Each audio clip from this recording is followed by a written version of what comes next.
નમસ્કાર મિત્રો, આજે આપણે ધોરણ 7ના પ્રકરણ 3 માહિતીનું નિયમનની શરૂઆત કરીએ.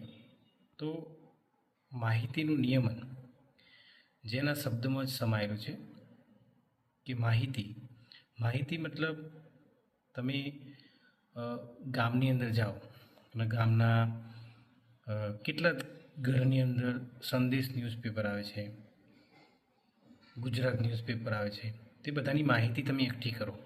2 થી 3 દિવ્ય ભાસ્કર એવા 2 થી 3 ન્યૂઝપેપરની તમે માહિતી એકઠી કરો અને માહિતી એકઠી કર્યા પછી આપણે એને એડજસ્ટ કરવાની, એટલે કે સરખી રીતે ગોઠવણી કરવાની. એ ગોઠવણી કરવાને કહેવાય નિયમન. આપણે જે તમામ શહેરો અથવા સિટીની અંદરથી આવી કોઈ માહિતી એકઠી કરીએ અને એને સરસ રીતે ગોઠવણી કરીએ, એને માહિતીનું નિયમન કહેવાય. તમે એમાં સરેરાશ શબ્દથી પરિચિત હશો, કેમ કે સરેરાશ શબ્દ આપણે ઘણી બધી જગ્યાએ વાપરીએ છીએ. જેમ કે કોઈ એક વ્યક્તિ છે કે જે અમુક કિલોમીટર દોડે છે, દરરોજ સરેરાશ આટલા કિલોમીટર દોડે છે, સરેરાશ આટલું વાંચે છે, સરેરાશ આટલું ગાય છે. તો આવી જ રીતે તો અહીંયા જેમ કે સાંભળ્યું છે કે મહેશ દરરોજ 5 કિલોમીટર દોડે છે. આનો અર્થ એવો થાય કે કાં તો એ દરરોજ 5 કિલોમીટર દોડતો હશે, અથવા તો 5 કિલોમીટર કરતાં કોઈ દિવસ ઓછું દોડતો હશે, અથવા તો 5 કિલોમીટર કરતાં કોઈ દિવસ વધુ બી દોડતો હશે. પણ ટોટલ એવરેજ, તમે એવરેજ કાઢો, એટલે કે એવરેજ એટલે સરેરાશ. સરેરાશની ઇંગ્લિશમાં કહેવાય એવરેજ. તો એવરેજ કાઢો એને સરેરાશ કહીશું. આમ સરેરાશ એ માહિતીના સમૂહની મધ્યવર્તી સ્થિતિનું માપ દર્શાવે છે, એટલે કે મધ્યમાં જે મુખ્ય માપ છે એ દર્શાવે છે, એને કહેવાય સરેરાશ. તો અહીંયા અંકગણિત સરાસરીની વાત કરીએ, અંકગણિતીય સરાસરી. તો માહિતીના એક સમૂહ માટે ઉપયોગમાં લેવાતા એક પ્રતિનિધિ માપને અંકગણિતી સરાસરી કહે છે. જેને આપણે શબ્દોમાં સમજવા કરતાં ઉદાહરણથી સમજીએ. તો ઉદાહરણ આપણે જોઈએ તો કે 2 વાસણ છે આપણી પાસે. તો 2 વાસણમાં ક્રમશઃ 20 લીટર અને 60 લીટર દૂધ છે. એટલે કે આપણી પાસે 2 વાસણની અંદર એક વાસણમાં 20 લીટર દૂધ છે અને બીજા વાસણમાં 60 લીટર દૂધ છે. જો વાસણમાં એક સરખું દૂધ રાખવામાં આવે, એટલે કે બંને વાસણની અંદર એક સરખું દૂધ રાખવામાં આવે, તો પ્રત્યેક વાસણમાં કેટલું દૂધ હશે? એટલે કે આપણે બંનેમાં, એકમાં 20 લીટર છે, એકમાં 60 લીટર છે, પણ આપણે બંનેને એક સરખું કરી દઈએ બંને પાત્રની અંદર, બંને વાસણની અંદર, તો હવે વાસણની અંદર કેટલું દૂધ થશે? તો આને શોધવા માટે આપણે અંકગણિતીય સરાસરીનો ઉપયોગ કરવો પડે. તો અંકગણિતીય સરાસરીનો મતલબ તો કે અંકગણિત સરાસરી માટે આપણી પાસે કેટલું દૂધ હતું? તો કે દૂધનો કુલ જથ્થો શોધવો પડે. તો કે દૂધનો કુલ જથ્થો, આપણી પાસે વાસણ કેટલા છે? તો કે આપણી પાસે 2 વાસણ છે, તો વાસણની ટોટલ સંખ્યા. તો કે હવે દૂધનું પહેલા વાસણમાં કેટલું હતું દૂધ? તો કે 20 લીટર દૂધ હતું. બીજા વાસણમાં કેટલું દૂધ હતું? તો કે 60 લીટર દૂધ હતું. આમ 20 + 60 ભાગ્યા વાસણની સંખ્યા. ટોટલ વાસણ કેટલા હતા? તો કે 2 વાસણ હતા. તો કે ટોટલ 20 લીટર + 60 લીટર, ટોટલ કેટલું લીટર થઈ ગયું? તો કે 80 લીટર. તો કે 80 લીટર દૂધ થઈ ગયું. છેદમાં કેટલા આવ્યા? તો કે 2 વાસણ. તો કે 80 ને જો 2 વડે છેદ ઉડાડવામાં આવે, એટલે કે 80 ને 2 સરખા ભાગ કરવામાં આવે, તો 40 લીટર જવાબ આવે. તો કે 40 લીટર પ્રતિ વાસણ. એનો મતલબ, આનો અર્થ એવો થાય કે એક વાસણની અંદર, એટલે કે પ્રત્યેક વાસણમાં 40 લીટર દૂધ સમાશે. આમ સરાસરીને નીચે મુજબ વ્યાખ્યાયિત કરી શકાય. તો આપણે જોયું કે બંને વાસણની અંદર જો એકમાં 20 લીટર દૂધ હોય અને બીજામાં 60 લીટર દૂધ હોય, તો આપણે બંને વાસણને એક સરખા કરી દઈએ, તો એક વાસણની અંદર આપણને 40 લીટર દૂધ મળશે. તો આ સરેરાશને આપણે સમજવા માટે સરાસરીને નીચે મુજબ વ્યાખ્યાયિત કરી શકાય. તો કે સરાસરીનો મતલબ શું થાય? તો કે આપણી પાસે જે પણ આપેલું છે, એટલે બધા જ અવલોકનોનો શું કરવાનો?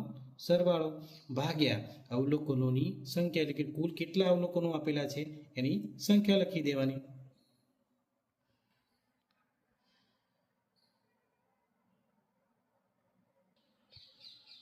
હવે આપણે જે વ્યાખ્યાયિત કરે છે એના આધાર ઉપર આપણે અમુક ઉદાહરણ જોઈએ.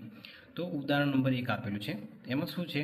તો કે આશીષ સતત 3 દિવસ ક્રમશઃ મતલબ ક્રમાનુસાર, પહેલા દિવસે, બીજા દિવસે અને ત્રીજા દિવસે, એટલે કે પહેલું જે આપેલું છે પ્રથમ દિવસે છે, બીજું જે આપેલું છે બીજા દિવસે છે, અને ત્રીજું જે આપેલું છે ત્રીજા દિવસે છે.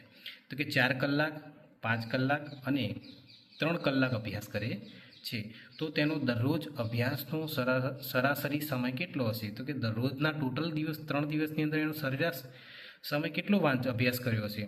તો આપણે સરાસરી જોઈએ તો સરાસરી બરાબર તો કે 3 દિવસમાં અભ્યાસ કરેલો કુલ સમયગાળો. કેટલા સમયની અંદર એને અભ્યાસ કર્યો? કે 3 દિવસની અંદર. પહેલા દિવસમાં કેટલા હતા? તો કે 4 કલાક. બીજા દિવસમાં કેટલા હતા? તો 5 કલાક. ત્રીજા દિવસમાં કેટલા હતા? કે 3 કલાક. અને દિવસોની સંખ્યા કેટલા દિવસની માહિતી આપણે માગી છે? કે 3 દિવસની. તો ભાગ્યા ટોટલ 3 દિવસ. 3 3 કલાકનો સરવાળો કરો તો 4 ને 5 9 3 12 કલાક થયા. 12 કલાક ભાગ્યા 3 દિવસ. તો કે 3 સરખા 12ના 3 સરખા ભાગ કરવામાં આવે તો આપણને જવાબ મળશે 4/1, એટલે કે 4 કલાક પ્રતિ 1 દિવસ. એટલે કે 4 કલાક એક દિવસનો મતલબ થાય 1 દિવસની અંદર 4 કલાક અભ્યાસ કર્યો હશે, જેનો 3 દિવસનો સરેરાશ સમય કહેવાય. આ શું કહેવાય? 3 દિવસનો સરેરાશ સમય કેટલો? 4 કલાક. એ જ રીતે આપણે બીજું ઉદાહરણ જોઈએ તો બીજા ઉદાહરણની અંદર શું છે જુઓ. એક બેટ્સમેનને 6 દાવમાં નીચે પ્રમાણે રન બનાવ્યા. તો એક દાવમાં તેના દ્વારા બનાવવામાં આવેલી રનની સરાસરી શોધો. તો કે અહીંયા એક બેટ્સમેન છે, એને 6 દાવ એટલે કે 6 વખત એનો દાવ આવ્યો. એ 6 દાવમાં એને અલગ અલગ રન બનાવ્યા. તો એને ટોટલ સરેરાશ કેટલા રન એને બનાવ્યા છે, આ માહિતી તમને મેચ જોતા હોય ક્રિકેટ મેચ ત્યારે પણ આ માહિતી ટીવી પર દેખાડવામાં આવે છે કે આ ખેલાડીના આટલા સરેરાશ રન છે. તો અહીંયા સરેરાશ શોધવાનું તો સરાસરી બરાબર બધા જ અવલોકનોનો સરવાળો. એટલે બધા જ દાવની અંદર કેટલા દાવ આપણે આપેલા છે? કે 6 દાવ આપેલા. તો 6 દાવની અંદર આપેલા બધા અવલોકનો આપણે શું કરીશું? સરવાળો. તો કે આપણી પાસે ટોટલ કેટલા છે? તો જો 36 + 35 + 50 + 46 + 60 + 55 ભાગ્યા કુલ અવલોકનો કેટલા થશે? 6. તો ટોટલ કેટલા દાવ હતા? 6 દાવ હતા. આનો સરવાળો કરો. સરવાળો જો તમે પાછળ એક સ્ટેપ બાય સ્ટેપ લખીને કરવો તો પણ કરી શકો, અને અહીંયાથી ડાયરેક્ટ કરવું હોય તો પણ કરી શકાય. કેવી રીતે?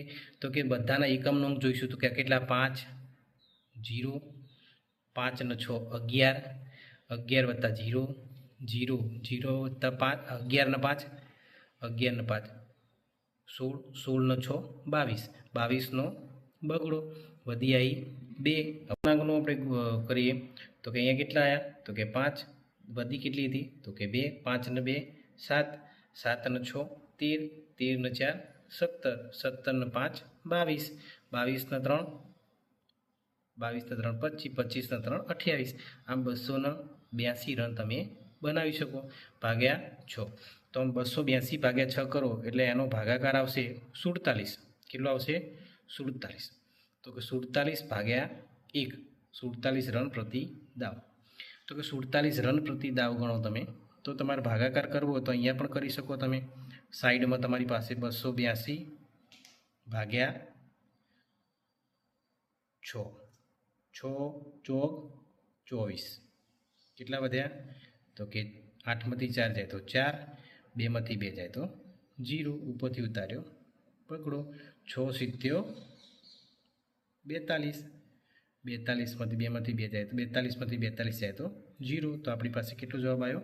47. અર્થાત એક દાવમાં 47 રન બનાવ્યા હશે. તો માટે તેની સરેરાશ રન એટલે કે ટોટલ જો એના ટોટલ હિસાબ મારવામાં તો 6 દાવની અંદર એની એક દાવના 47 રન સરેરાશ ગણી શકાય. આગળ એક નવો ટોપિક જોઈએ તો અહીંયા સરેરાશની માહિતી આપણે જોઈએ તો સરેરાશની તમે આ રીતે ગણતરી કરી શકો. નેક્સ્ટ બીજો ટોપિક છે માહિતીનો વિસ્તાર. તો કે માહિતીનો વિસ્તાર કયો? તો કે આ માહિતી કેટલા વિસ્તારની અંદર બતાવવામાં આવેલી છે એના વિશે અહીંયા પ્રશ્ન પૂછવામાં આવે. તો કે બધા અવલોકનોમાં મહત્તમ એટલે કે વધુમાં વધુ અથવા મોટામાં મોટું અને ન્યૂનતમ એટલે ઓછામાં ઓછું અથવા નાનામાં નાના અવલોકનોના તફાવતથી જે જવાબ મળશે તેને આપણે માહિતીનો વિસ્તાર કહીશું. એટલે કે મહત્તમ અવલોકન અને ન્યૂનતમ અવલોકનનો તફાવત આપેલો છે. એટલે કે તફાવત કરો તો તફાવત અને બાદબાકી હોય બંને બાદબાકી જ, પણ તફાવતમાં બાદબાકીમાં એટલો ફરક છે કે તફાવત હંમેશા મોટામાંથી નાનો થાય, જ્યારે બાદબાકી જેમ આપેલી હોય તેમ જ કરવાની હોય. તો હવે આને પણ ઉદાહરણથી સમજીએ તો ઉદાહરણ 3 એક આપેલું છે. તો એક શાળાની અંદર 10 શિક્ષકોની વર્ષમાં ઉંમર નીચે મુજબ છે. 1 32 41 28 54 35 26 23, 33, 38 અને 40. આપણી પાસે 10 શિક્ષકોની ઉંમર આપેલી છે અને એના આધાર ઉપર 3 પ્રશ્નો પૂછવામાં આવ્યા. કયા પ્રશ્નો જુઓ? પહેલો પ્રશ્ન તો કે સૌથી વધુ ઉંમરવાળા અને સૌથી ઓછી ઉંમરવાળા શિક્ષકની ઉંમર કેટલી?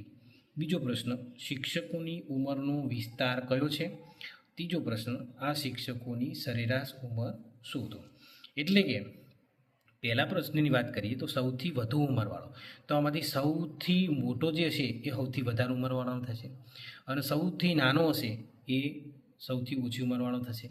પરંતુ આ વસ્તુને સરળતાથી શીખવા માટે આમાં ભૂલ ના થાય એના માટે આપણે આપેલા અવલોકનોને ચડતા ક્રમમાં ગોઠવી દઈશું. ચડતો ક્રમ મતલબ તો કે ચડતો ક્રમ મતલબ નાની સંખ્યાથી મોટી સંખ્યા તરફ. જો આ વાત યાદ ના રહે તો આપણે સીડી યાદ રાખવાની કે ચડવા માટે આપણે પહેલાં ક્યાં ચડવું પડે? તો કે નીચે હોય તો સીડી ચડવી પડે. તો અહીંયા ચડવા માટે પહેલાં પગથિયા પર પગ મૂકવો પડે, પછી બીજા પગથિયા પર પગ મૂકવો પડે. આમ જેમ જેમ તમે ઉપર જશો તેમ તેમ સંખ્યા મોટી આવતી જશે. તો આ રીતે તમે ચડતા ક્રમને યાદ રાખી શકો.